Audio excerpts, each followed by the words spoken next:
பேசவோ கூடாதுன்னு சொன்னோமோ அவன் கழுத்துக்கு மாலைய போட்டு என் கழுத்துக்கு கட்டி கொண்டு வந்து தான் உன் தங்க. அந்த கல்யாணத்தினால உங்களுக்கு எந்த ஆபத்து வராது. ஆனா அந்த வக்கீலால எனக்கு என்னைக்குமே ஆபத்து. எனக்கு நிம்மதி. கௌரி, நீயும் நானும் சேர்ந்து வாழணும்னா அவங்க 2 பேரும் சேர்ந்து வாழவே கூடாது. ஐயோ, அப்படி எல்லாம் சொல்லாதீங்க. எனக்கு தான் இன்னும் தாலி பாக்கியம் கிடைக்கல. அவளுக்கு கிடைச்ச அந்த பாக்கியத்தையும் கெடுத்துடாதீங்க. அவளுக்கு பாக்கியம், எனக்கு படுகொலி. பயங்கரத்துல ஒரு துளிய உன் தங்க அவங்கிட்ட சொன்னா போதும், எனக்கு தூக்கு மேலதான். என் தங்கச்சி உங்களை நிச்சயம் காட்டி கொடுக்க மாட்டான். என்ன நம்புங்க, நான் இப்பவே போறேன். உன் புருஷன்கிட்ட எதையும் சொல்லாதுன்னு அவ காலில் விழுந்து கெஞ்சி கேட்டுக்கிறதான். உண்மையை சொல்ல அவ வாய திறந்தா அதை கேட்கறதுக்கு ரெவி இருக்க மாட்டான். அவன் பிணந்தாய. போ.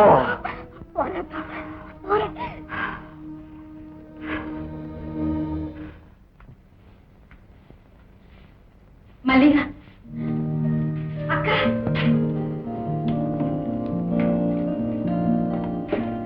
அக்கா மல்லிகா, மல்லிகா அக்கா, என்னை மன்னிச்சிடு. அனுமதி இல்லாம நான் ஒருத்தருக்கு சொந்தமாயிட்டேன்.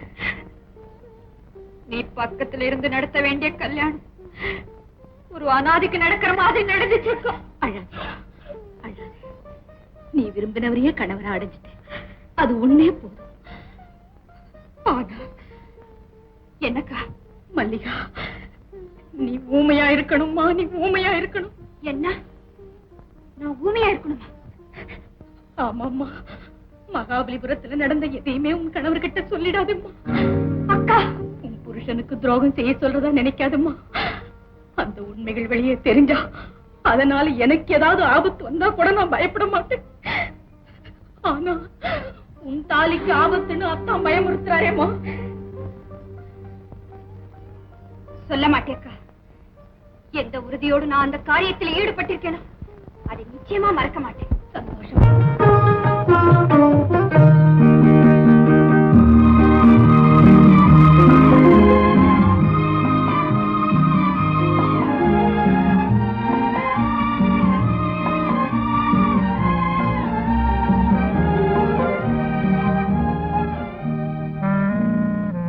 மல்லிகா, கையில பழத்தட்டு, தலையில பூக்கட்டு, இந்த கோலத்தோட உன்னை யாருக்கு வர சொன்னது?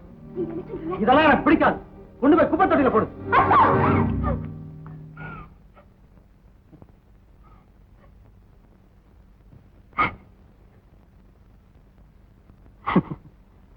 வைத்தியமே, நீ பேசினாலே பால் சிந்தும். உன் கன்னத்திலே பழம் இன்னும், உன் மேனியெல்லாம் நறுமணம் வீசும். அதனால்தான் இதெல்லாம் எதுக்குன்னு கேட்டேன். பயந்துட்டியா? என்ன, நீங்க பக்கத்தில் இருக்கும்போது நான் நிச்சயமா பயப்பட மாட்டேன். இது என்ன கண்ணீர்? நீங்க துடைக்கிறதுக்காக. நிச்சயம் கண்ணீரை மட்டும் இல்ல மல்லிகா, இந்த கல்யாணத்தால உனக்கு ஏற்பட்ட துன்பம், துயரம் எல்லாத்தையுமே நான் குறைச்சிருக்கேன். இதை விட எனக்கு வேற என்ன பாக்கி வேணும்? பிறவி எடுத்த பலனையே இன்னைக்குத்தான் நான் அனுபவிக்கிறேன். நான் கொடுத்து வைத்தவள் பாக்கியசாலி. நீ மிக நன்றாக நடிக்கிற. என்ன மேடை, நீ மட்டும் இனிமே நடனம், நாடகம் இதுல எல்லாம் கலந்து கொள்ளவே கூடாது. இதை கூடவா நீங்க சொல்லணும்? நீங்க கிழிச்ச கோட்டை நான் தாண்டவே மாட்டேன். ஆமா மல்லிகா, அந்த கோட்டுக்குள்ளதான் நம்ம கோட்டையை அமைக்கணும். அங்கே அரண்மனை, அந்தப்புறம், ஆடி பாட பளிங்கு மண்டபம் எல்லாமே இருக்கணும். அப்புறம் இதையெல்லாம் ஆள ஒரு இளவரசன். போதும் போதும். ஏன் இளவரசி வேணுங்கிறியா? நிறுத்த மாட்டீங்க? விளக்கத்தானே? போங்க. இதோ. வேண்டாம் வேண்டாம்.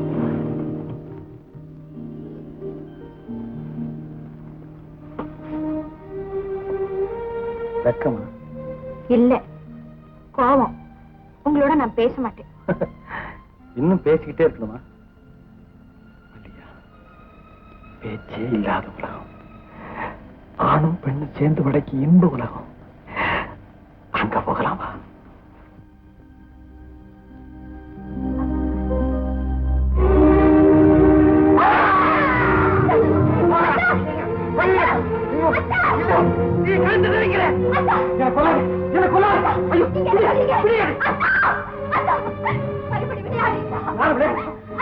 என்ன பொம்மையாக்குற?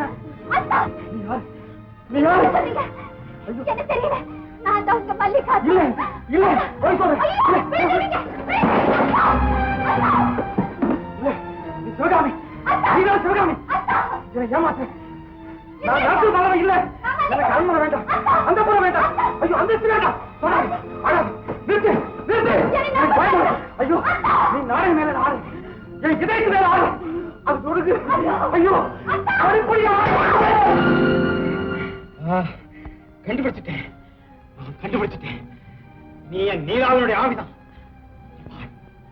இந்த பக்கம் தான் ஓடிட்டேன், இப்படியே ஓடினேன். கலங்கிற விளக்கத்துக்கு மேல ஏறினேன், உச்சிக்கே போயிட்டேன். ஐயோ, ஐயோ, அங்கிருந்து நீயா விழுந்துட்டா, கீழே விழுந்துட்டா. ஐயோ, ஐயோ, விழுந்து செத்துட்டாரு. ஐயோ, ஐயோ,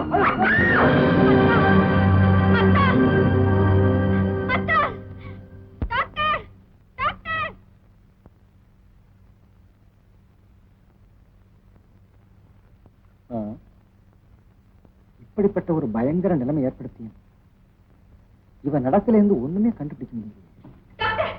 நல்ல சமயத்துக்கு வந்தீங்க. வாங்க, அவருக்கு உடம்பு சரியில்லை, திடீர்னு மயக்கம் போட்டு விழுந்துட்டார். வாங்க டாக்டர். அப்படியே வாங்க போய் பாப்போம்.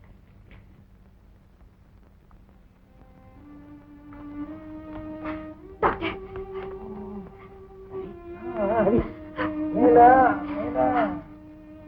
காதலிச்ச பொண்ணு கண்ணு முன்னால் செத்து போன, செத்த பிறகு வேற நிம்மதியா வாழ விட மாட்டா போல இருக்கேன். நீங்க என்ன சொல்றீங்க டாக்டர்? அந்த நீலாவுடைய நினைவும் பிரமையும் தான் ரவியை பயங்கரமா பாதிச்சு. அந்த பாவியால இவருடைய உயிருக்கு ஆபத்து வரும் போல இருக்கு. தைரியமா இருக்கு, கவலைப்படாது. நல்ல மருந்தா கொடுக்கும். ஆள நம்மளை ஏமாத்த, நிச்சயம் ஏமாத்த.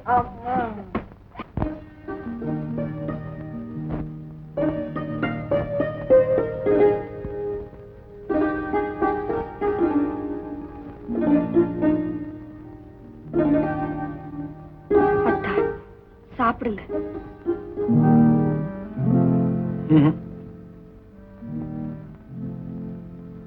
இப்படி சாப்பிடாம இருந்தா உடம்பு எப்படி குணமாகும்? என்ன சாப்பிடு சாப்பிடுன்னு தொல்லப்படுத்துறிய? சிவகாமி சாப்பிட்டாளா? அவளை கவனிச்சியா? நீங்க சாப்பிட்டதா சிவகாமி சாப்பிடுவாளா? சிவகாமி சொன்னாளா? உங்களுக்கு சொன்னாளா?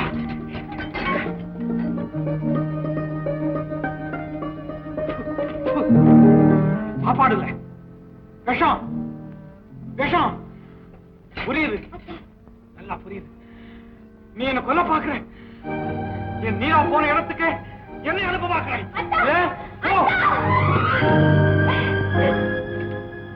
அவ போன இடத்துக்கு என்ன அனுப்ப பாக்குறியா?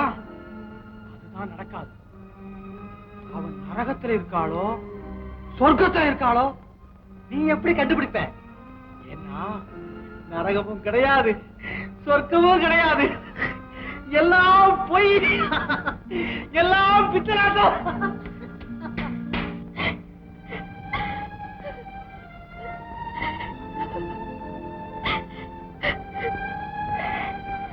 மல்லிகா, ஏன் பழக? என்ன நடந்துச்சு?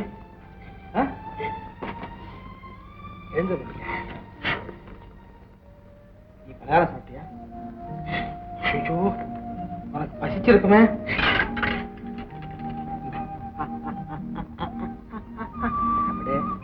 நீங்க சாப்பிடுங்க. கணவன் சொல்றதான் மனைவி கேட்கணும். உண்மையான மனைவிக்கு அதுதான் லட்சணம், நல்ல குடும்பத்துக்கு அதுதான் லட்சியம்.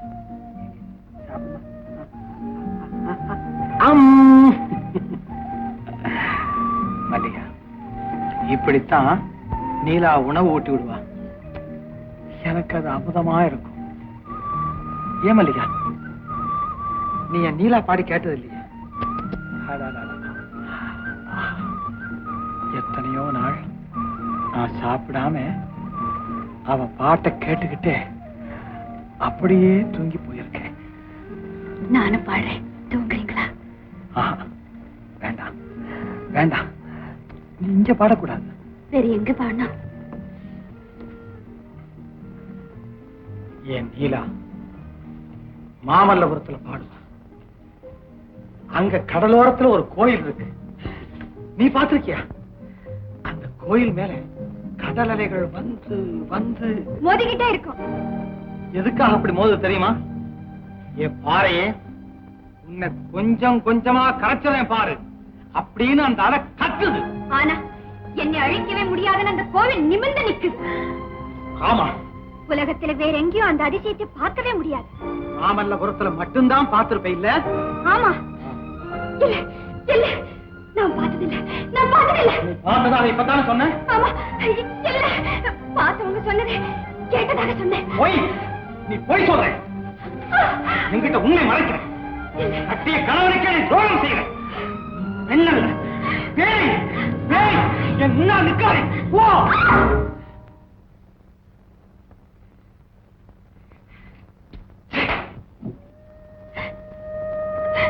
தேவி, என் மேல உயிரையே வச்சிருக்கிற கணவரை எனக்கு கொடுத்துட்டு அவருக்கு உண்மையா நடக்க முடியாத மனைவியா என்னை ஆக்கிட்டேன்.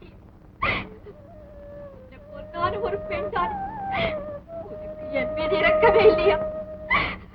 எவ்வளவு பெரிய கொடுமையை என் மேல சுமத்திட்டிய. நான் உண்மையை கண்டுபிடிச்சிட்டேன். என்ன மல்லிகாவுக்கும் இறந்து போன நீலாவுக்கும் ஏதோ ஒரு நெருங்கிய தொடர்பு இருக்குன்னு நிச்சயமா தெரியும். அப்படியா? ஆமா, மாமல்லபுரத்துக்கு போறதே இல்லைன்னு இதுவரை சாதிச்ச மல்லிகா தன்னை அறியாம தான் அங்க போயிருந்த உண்மை என்று சொல்லிட்டான். அங்க நடந்த எல்லாத்தையும் சொல்லிட்டாரு. இல்லையே, அதுக்கு மேல நான் எதுவுமே தெரிஞ்சுக்க முடியல. நிச்சயமா உன்னால தெரிஞ்சுக்க முடியாது. ஏன் மல்லிகா நீ நினைக்கிற மாதிரி ஒரு நல்ல குடும்பத்து பெண்ணு. அவர் கைதேர்ந்த நாடகத்தார்.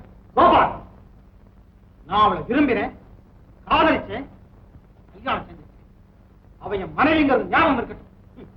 உன் மனைவின்னு சொல்லிக்கவே அவளுக்கு யோகியது கிடையாது. கோபால், எச்சரிக்கிறேன். மல்லிகாவுக்கு இந்த மர்மத்துக்கு ஏதாவது சம்பந்தம் இருக்கலாம். ஆனா நீ நினைக்கிற மாதிரி நிச்சயமா அவர் கட்டவள. யாரா இருந்தாலும் சரி, என் மனைவியை பத்தி கேவலமா பேசினா என்னால் தாங்கவே முடியாதான். இல்ல ரவி, அரளிய ரோஜான்னு நினைச்சு நீ ஏமாந்துட்ட. உன்னுடைய வாழ்க்கை தொழில் எல்லாமே அந்த நாட்டியக்காரியால பாழாயிடுச்சு. கோபால், நிறுத்து. மேலும் ஏதாவது பேசுறேன் நினைக்கவே முடியாதாம். நேத்து வந்த யாரோ ஒரு ஜாலக்காரிக்கார், கணவனுக்கே துரோகம் செய்யற ஒரு வஞ்சிக்கார் நம்முடைய தூய்மையான நட்பை தூக்கி எறிஞ்ச. நண்பனுடைய மனைவியை பற்றி இழிவா பேச நீயும் ஒரு நண்பனா? Get out! கோபால், எத்தனையோ ஆண்டுகளாக இணை பிரியாத நட்பு கேவலம் ஒரு பெண்ணால் பாழ்பட்டு போவதா? கூடாது. ரவிக்கு வந்த ஆத்திரம், நீ அவன் மனைவியையே தூக்கி எறிந்து பேசியதால் ஏற்பட்ட கோபம் வேறு யாருக்கு வந்திருந்தாலும் அடிக்கத்தான் செய்வார்கள். அவன் குழம்பி கிடக்கிறான், வழி தெரியாமல் தவிக்கிறான். அவனுக்கு உதவி செய்வதை விட்டு இப்படி வந்து மூலையில் முடங்கி கிடக்கலாம். மகாபலிபுரத்தில் செத்தவளுக்கும் மல்லிகாவுக்கும் என்னதான் தொடர்பு? அதை எப்படித்தான் கண்டுபிடிப்பது? அவள் யார், இவள் யார்? மகாபலிபுரத்தில் செத்தவளை போட்டோ எடுத்தாங்களே, அதை பார்த்தா ஏதாவது துப்பு கிடைக்கும். ஆமா. Hello inspector. Hello doctor Gopal. வாங்க sir, please sit down. Thank you. Inspector, உங்களால எனக்கு ஒரு உதவி ஆகணும். என்ன வேணும் சொல்லுங்க. மகாபலிபுரத்துல நீலான்னு ஒரு பொண்ணு லைட் ஹவுஸ்ல கீழே விழுந்து இறந்து போச்சு. அதை பத்தி உங்களுக்கு ஏதாவது ஞாபகம் இருக்கா? ஓயே, நல்லா ஞாபகம் இருக்கு சார். அந்த கேஸ் அட்டெண்ட் பண்ணது நான் தானே? ஆமா. அந்த பொண்ணுடைய முதுகுல காயத்தினுடைய தழும்பு பார்த்ததா ஏதாவது உங்களுக்கு நினைவு இருக்கா? முதுகுல தழும்பா? ஆமா. எதுக்கு நான் ரெக்கார்ட் பண்ண சொல்லணும்? ப்ளீஸ் கொஞ்சம் பாருங்க. 532. Yes sir. அந்த போட்டோ ஆல்பத்தை கொண்டா.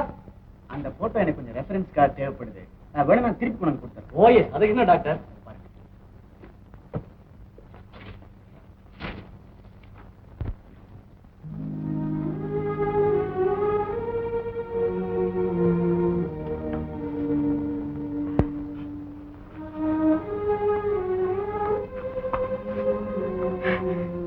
ரவி, ரவி, கோபால், என்ன மன்னிச்சிட்டு ரவி. என்னுடைய உணர்ச்சி வேகத்துல மனசு புண்படும்படியா மல்லிகா பத்தி பேசிட்டேன். மன்னிச்சிட்டு ரவி. இல்ல கோபால், நீதான் என்ன மன்னிக்கணும். என்ன இருந்தாலும் ஒன்னு நான் அடிச்சிருக்கவே கூடாது.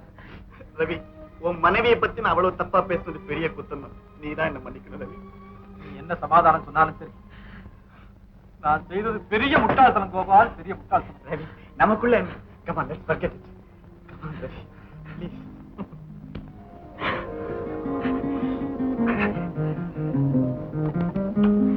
ரவி, கோபால், இது பாத்தியா? மகாபலிபுரத்தில் செத்த நீலாவுடைய போட்டோ போலீஸ் டிபார்ட்மெண்ட் எடுத்தது. முதுகுல காயமே இல்ல பாத்தியா? கோபால், மாமல்லபுரத்தில் முரடர்கிட்ட நான் காப்பாற்றினது, காயம் பட்டது, இப்ப இந்த வீட்டுல என் மனைவியா இருக்கிறது எல்லாமே ஒருத்தி தான். அப்ப செத்தது வேற ஒருத்தி. அவன் எப்படி செத்தாங்கிறதான் கேள்வி. நானும் எவ்வளவு முயற்சி பண்ணிட்டேன், உண்மையை கண்டுபிடிக்க வழியே தெரியல. என்ன சார், எங்களுக்கெல்லாம் வழிகாட்டு உங்களுக்கே வழி தெரியலையா? சார், ஒரு சந்தோஷமான சமாச்சாரம். எங்க மாமனார் வச்ச போட்டியில நான் தான் ஜெயிச்சேன். கல்யாணம் ஆயிடுச்சு, கொண்டாட்டியோட வந்திருக்கிறேன். ரொம்ப சந்தோஷம். ஏய் கண்ணே, குடுறா வாங்கிங்க சார். இந்தாங்க உங்க உருவம், எங்க கல்யாண பரிசு. தங்கத்திலேயே செஞ்சு கொடுக்கணும்னு தான் பார்த்தோம். என்ன பண்றது, எங்க அப்பா எங்க மாமா ஒழுகு கடை தான் வச்சிருக்காரு. உன்ன மாதிரியே இருக்குது சார். எங்க மாமனாருக்கு கண்ணுதான் தெரியாதே தவிர இந்த பொம்மை செய்யற தொழில பெரிய ஆளுங்க. என்ன வெச்ச கண்ணு வாங்காம பாத்துட்டு இருக்கீங்க? இது ஒரு பொம்மையா சார்? உங்க உயரத்துக்கு உங்க மாதிரியே உயிர் இருக்கிற மாதிரியே எங்களால பொம்மை செஞ்சு கொடுக்க முடியும். கல்யாணம் ஒண்ணு வைக்கலையா, வீட்டுல அதிக நேரம் நின்று பேசினா ஏதோ தகராறு போடுறது, டைவர்ஸ்க்காக போயிருக்காங்கன்னு வெளியே எல்லாரும் பேசிக்குவாங்க. உடனடியா நாங்க தேர்நிலவுக்கு போகணும். எங்களுக்கு வேற போக கிடையாது, மகாபலிபுரம் தான். நாங்க வர்றோம். தம்பி யாரு தெரியலையே, மன்னிச்சிருங்க, அதெல்லாம் கேட்கறதுக்கு நேரம் இல்லை. நாங்க வர்றோம். வாடகை கோபால்,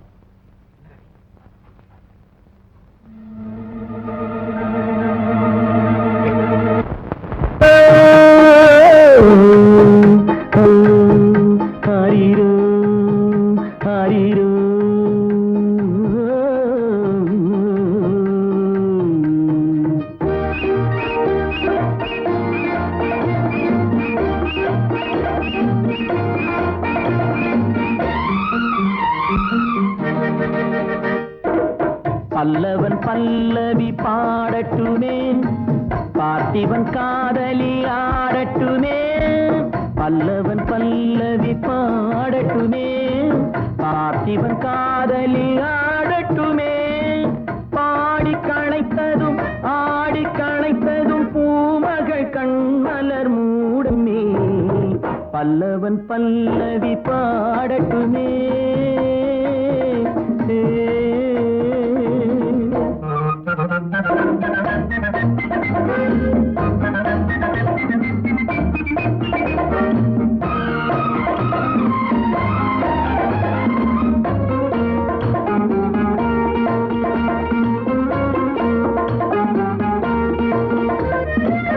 ராகபாவங்கள் பாடலில் விளங்க, தாள பேரங்கள் ஆடலில் விளங்க.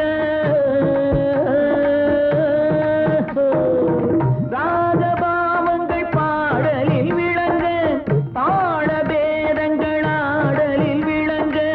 ராஜசபையினில் மன்னவர் மயங்க, ராஜசபையினில் மன்னவர் மயங்க. தத்தோம் தரிகிட தத்தோம் தரிகிட தத்தோம் தரிகிட தகதிவி தரிகிடதா. பல்லவன் பல்லவி பாடட்டுமே, பார்த்திபன் காதலி ஆடட்டுமே. பாடி களைத்ததும் ஆடி களைத்ததும் பூமகள் கண்மலர் மூடட்டுமே. அரிரோ அரிரோ அரிரோ. மின்னல் ஓவியம் இடையினில் தீட்ட, அன்னம் என்பதை நடையினில் காட்ட. மின்னல் ஓவியம் இடையினில் தீட்ட, அன்னம் என்பதை நடையினில் காட்ட. காதல் வீணையை கண்களில் மீட்ட, காதல் வீணையை கண்களில் மீட்ட. காவியம் ஆயிரம் பிறக்கட்டுமே. ஆரிரோ ஆரிரோ ஆரிரோ ஆரிரோ ஆரிரோ ஆரிரோ.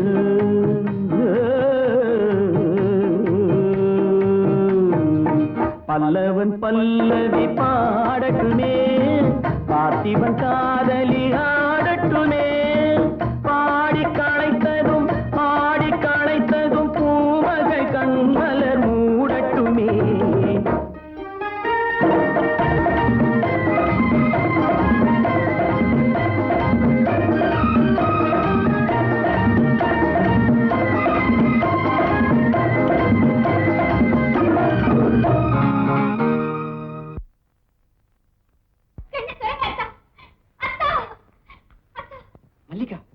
எப்படி என்னாச்சு? பாருங்க, ஆடினார் பாடினார், ஆடி ஆடி திடீர்னு மயக்க போட்டு விழுந்துட்டார் டாக்டர். இன்னைக்கு ஆடித்தான் விழுந்தாரு. இதே நிலைமை நீடிச்சா அவருடைய நாடி விழுந்தாரு. ஐயோ, நீங்களே இப்படி கைவிட்டுட்டா அப்புறம் நான் என்ன செய்வேன் டாக்டர்? இனிமே என் மருந்து நம்பி பலன் இல்ல. உடனே அவர் மகாபலிபுரத்துக்கு கொண்டு போகும். மகாபலிபுரமா? ஆமா, அங்க நீலா போன இடத்துக்கெல்லாம் நீங்களும் போகும். அவங்க நடந்து காட்டின மாதிரி எல்லாம் நீங்களும் நடந்து காட்டும். அப்பதான் கலைஞ்சு போயிருக்கிற அவருடைய நினைவுகளை ஒரு நிலைக்கு கொண்டு வர முடியும். அவருடைய உயிரையும் காப்பாற்ற முடியும். டாக்டர், இதை விட்டு வேற வழியே இல்லையே? கிடையவே கிடையாது. இனிமே ஒரு நிமிஷம் கூட தாமதிக்க கூடாது. சரி, நீங்க இவரை பாத்துங்க. இத வந்துட்டேன். அக்கா அக்கா அக்கா! மல்லிகா மல்லிகா, என்னம்மா என்னாச்சு? என் வாழ்க்கை பாழ போயிடுச்சக்கா. நான் செய்த பாவத்துக்கெல்லாம் கை மேல பலன் கிடைச்சிடுச்சு. என்னம்மா சொல்றேன்? அவருக்கு பைத்தியம் பிடிச்சிடுச்சக்கா, பைத்தியம் பிடிச்சிடுச்சு. சாக போறேன்னு கதறாரு. என் கழுத்தை பிடிச்சு நெருக்க வர்றாரு. ஐயோ, டாக்டர்கிட்ட காமிச்சியா? என்னம்மா சொன்னாரு? மருந்துக்கு கட்டுப்படாத வியாதி இது. மகாபலிபுரத்துல செத்து போன அந்த பெண்ணுடைய ஆவி இவரை பிடிச்சு ஆட்டுது. மகாபலிபுரத்துக்கு போனா தான் அவருக்கு குணமாகும்னு டாக்டர் சொல்லிட்டாரக்கா. மகாபலிபுரமா? மல்லிகா, நீ மறுபடியும் அங்க போகணுமா? போன்னு சொல்ல வேண்டிய நீயாக்கா இப்படி கேக்குறீங்க? மல்லிகா, போன்னு சொல்ற துணிச்சலும் எனக்கு வரல, போகாதன்னு தடுக்கிற மிருகத்தன்மை எனக்கு வரலம்மா. அக்கா, தாலி கட்டாத ஒருத்தருக்கு துரோகம் பண்ண கூடாதுன்னு நீ தவிக்கிற. தாலி கட்ட கணவருக்கு எவ்வளவோ துரோகம் பண்ணிட்டு நான் துடிக்கிறேன். ஐயோ, இந்த மாதிரி வார்த்தைகளால என்ன கொல்லாதம்மா. நீ எனக்காக செய்த காரியங்கள் ஒரு தாய் குழந்தைக்கு செய்யறதை விட அதிகமானது, ஒரு மனைவி கணவனுக்கு செய்யறதை விட மேலானது. ஆனா நீ மகாபலிபுரம் போற செய்தி கேள்விப்பட்டா அத்தா எரிமலையின் உச்சிக்கே போயிடுவாரேம்மா. போகலன்னா என் கணவர் மரணத்தின் மடிக்கே போயிடுவார். மல்லிகா அக்கா, கண்ணுக்கு தெரியாம கைக்கு எட்டாத தூரத்தில் இருந்தவன் வாழ் இப்பதான் கிட்ட நெருங்கி வருது.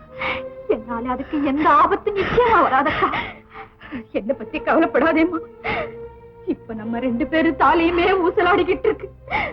ஆனா காப்பாற்றப்பட வேண்டிய புனிதமான தாலி உன்னுடையதுதான். போ, உன் கணவருக்காக நீ மகாபலிபுரம் போ. போம்மா, போ போ. ஏன் கோபா, இன்னும் மல்லிகாவை காணமே? அவங்க அக்கா கிட்ட சொல்லிட்டு வரதான் போயிருக்கணும். அங்கேயே போகட்டும். அப்பதான் நாம் நினைச்ச மாதிரி நடக்கும். கோபால், நாம் மாமல்லபுரத்துக்கு போறது எல்லாருக்கும் தெரியணும். எனவே இந்த முயற்சியில நமக்கு வெற்றி கிடைக்கும்னு நினைக்கிறியா? கண்டிப்பா கிடைக்கும். என் கணக்கு தப்பவே தப்பா. மகாபலிபுரமா? என்னத்தா? கடைசி அவன் தங்கச்சியை ஏமாத்திட்டான். என்ன சொல்றீங்க? ரவியை கூட்டிட்டு மகாபலிபுரத்துக்கே போறாளாம். நடத்துற நாடகத்தை நவந்தரத்திலேயே விளக்கி காட்ட போறான். இப்பவே போறோம். 2 பேரையும் தீர்த்து கட்டிட்டு கடலை எடுத்துட்டு வரேன். ஆத்திரப்பட்டு எந்த முடிவுக்கு வந்துடாதீங்க. என்ன தடுக்க நீ யார்? நான் யாரா? இந்த மனைவியத்தான். மனைவி?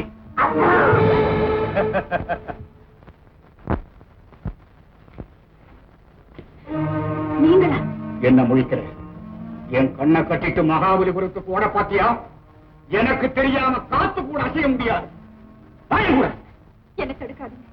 நான் மகாபலிபுரத்துக்கு போறது உங்களை காட்டி கொடுக்கறதுக்காக அல்ல, செத்துக்கிட்டு இருக்கிற என் கணவரை காப்பாற்றுறதுக்காக. அதைத்தான் நான் அனுமதிக்க முடியாது. அவன் உயிரோடு இருக்கிறது என் உயிருக்காக. இந்த உடலில் கடைசி மூச்சு இருக்கிற வரைக்கும் நான் அவரை காப்பாற்றியே தீருவேன். மல்லிகா, இது கொலைக்கருவி. பார், அதை விட சக்தி உள்ள மாங்கல்யம். மல்லிகா, அங்க என்ன சத்தம்? மல்லிகா, மாங்கல்யத்தின் மகிமையை பற்றி சொன்னாயே, அது இப்போது என்ன ஆக போகிறது பா. சுடு, சுடு. முதல்ல என்னை கொன்னிட்டு அப்புறம் அவரை சுடு. போ அந்த பக்கம்.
பார் கலங்கர விளக்கம். அதன் உச்சி மேல நான் ஏற போறேன். ஐயோ நீல அங்கே இருந்து தான் கீழே விழுந்தான். அவ விழுந்த மாதிரி நானும் விழ போறேன். அவ செத்த மாதிரி நானும் சாவ போறேன். ஆஹா என்ன அழகா இருக்கு தெரியுமா? வா வா வா. இந்த கலங்கர விளக்கத்து மேல இருந்து நீலா கீழே விழுந்ததை பார்த்து நான் எப்படி துடிச்சேன், அது போல நான் கீழே விழுந்ததை பார்த்து நீ துடிக்கணும். துடியா துடிக்கணும். ஐயோ அத்தா வேண்டாம் வேண்டாம். என்னென்னமோ சொல்றீங்க. இந்த இடத்தை விட்டு போயிடுவோம். எனக்கு என்னமோ பயமா இருக்கு அத்தா. உனக்கா பயம்? இந்த உலகம் தான் உன்னை பார்த்து பயப்படுதே. ஏன் இப்படி பாக்குறீங்க? என்னென்ன விபரீதம் நடக்க போறதோ தெரியலையே. இனிமேலா விபரீதம் நடக்கணும்? எப்போ நடந்தாச்சு? கண்ணாடி ஜன்னல் உடைச்சது யார்? இந்த கலங்கர விளக்கத்தின் பேர் ஓடுனது யார்? யார் யார்? சொல்லு, உண்மையை சொல்லு. சொல்லிடுறேன் சொல்லிடுறேன். எனக்கு தெரிஞ்ச உண்மையெல்லாம் சொல்லிடுறேன். கண்ணாடியை உடைச்சது நான் தான். கலங்கரை விளக்கத்தின் மேல ஓடினது நான் தான். அப்படின்னா மேல என்ன நடந்தது? நீலா கீழே வந்து எப்படி திட்டம்? அத்தா மேலே என்ன நடந்ததுன்னு எனக்கு ஒண்ணுமே தெரியாது. சத்தியமா தெரியாது அத்தா. இல்ல, என்கிட்ட நீ மறைக்கிறேன். எனக்கு நீ பயங்கரமான துரோகம் செய்யற. அத்தா நான் என்ன சொன்னாலும் இனிமே நீங்க நம்ப மாட்டீங்க. உத்தமரான உங்களுக்கு மனைவியானதே நான் செய்த பெரிய துரோகம். அந்த துரோகத்திற்கு பிராயச்சித்தம், அந்த பாவத்திற்கு பரிகாரம் என் மரணத்தில் தான் கிடைக்க முடியும். என்னை விடுங்க. உங்க நீலா போலவே நான் விழுந்து சாகிறேன்.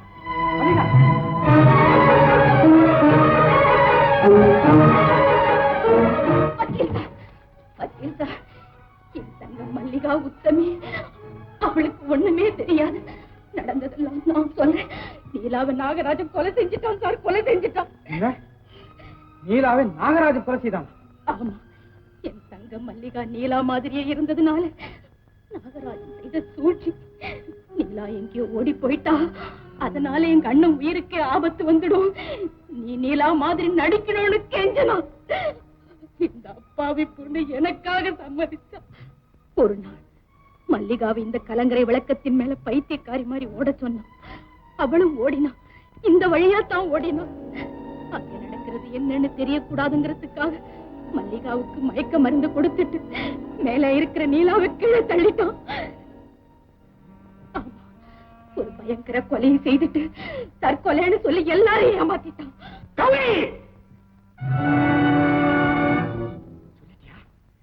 எல்லாத்தையும் சொல்லிட்டியா? அப்ப இனிமே நீ சாகலாம். என்ன உன்னால கொல்ல முடியாது. நானே விஷம் சாப்பிட்டுட்டேன்.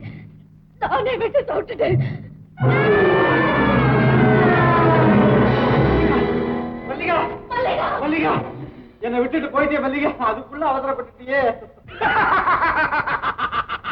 ஏன் சிரிக்கிற? இந்த கொடுமையை பார்த்து உனக்கு திருப்பி வருதா? ஏமாளி வக்கீலே, நான் நடத்தின பயங்கரத்துக்கு 2 சாட்சிகள் இதோ, 2மே அழிந்தன. இனி உலகமே எதிர்த்து வந்தாலும் என்னை அசைக்க முடியாது. சட்டத்தின் பார்வையிலிருந்து நீ தப்பவே முடியாது. நீ ஒரு பயங்கர கொலை செய்திருக்க. ஒரு கொலை இல்லை, 2 கொலை. நீலாவுடைய அப்பனை என் அண்ணனையும் கொலை செய்தேன். தூக்கம் மருந்து சாப்பிட்டு செத்து போனதை அவன் நம்பிட்டு போனியே படிச்ச முட்டாளே. அவருக்கு தூக்க மருந்த கொடுத்து மீளான தூக்கத்தில் ஆழ்த்தவனும் நான் தான். எச்சரிக்கை, என் வாழ்க்கையில குறுக்கிட்டா உனக்கும் இதே கடிதம். மத்தியாதீங்க. நாகராஜன், கொலை செய்த குற்றத்துக்காக உங்களை நான் கைது செய்யறேன். சொன்னதையெல்லாம் நாங்க கேட்டுக்கிட்டு தான் இருந்தோம். மேஜிஸ்ட்ரேட் எல்லாத்தையும் பதிவு செய்திருக்காரு.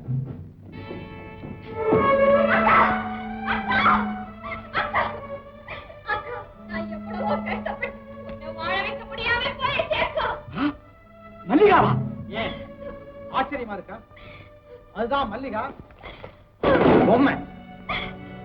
மிஸ்டர் நாகராஜன், ஏமாளி வக்கீல், படித்த முட்டாள்னு சொன்னீங்களே, இப்ப என்ன நடக்குது பாத்தீங்களா? இது அவ்வளவும் இந்த ஏமாளி வக்கீல் செய்த ஏற்பாடு. நீ ஆரம்பத்தில் இருந்தே சதித்திட்டம் தீட்ட நான் சந்தேகப்பட்டேன். ஓம் வாயால உண்மை வெளிவரணுங்கிறதுக்கு தான் இவ்வளவு பெரிய நாடகம் ஆடுங்க. மிஸ்டர் ரவி, நீங்க செய்த உதவிக்கு மிக்க நன்றி. இந்த வழக்கில் உங்க மனைவியும் சரி.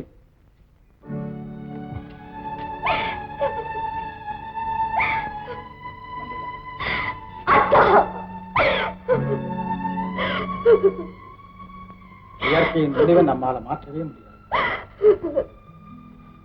கணவனுக்கு நீ செய்ய வேண்டிய கடமை இப்பதான் ஆரம்பமானது. சட்டப்படி நீ குற்றவாளி. மனைவிக்கு நான் செய்ய வேண்டிய கடமையை நிச்சயமா செய்தே தீரும்.